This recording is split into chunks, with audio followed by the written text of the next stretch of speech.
1,60,000 మందికి RR package ఇచ్చేయచ్చు 33,000 కోట్ల చిల్లరతోటి. మీరు ఒకసారి ఆలోచించండి.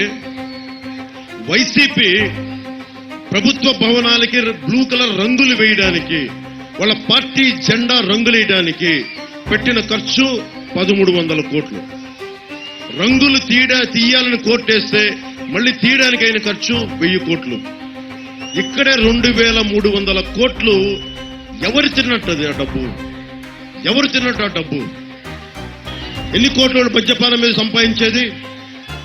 పోలవరం ప్రాజెక్టుకి ఆర్ఆర్ కంటే కూడా చాలా ఎక్కువ 41,000 కోట్ల రూపాయలు మీ రక్తాన్ని అమ్మి మీకు జబ్బులిచ్చి కొన్ని వేల పుస్తలు తెంపేసి ఆడబిడ్డల మెళ్ళ ఉన్న తాళిబొట్లు తెంపేసి 41,000 కోట్ల రూపాయలు సంపాదించారు.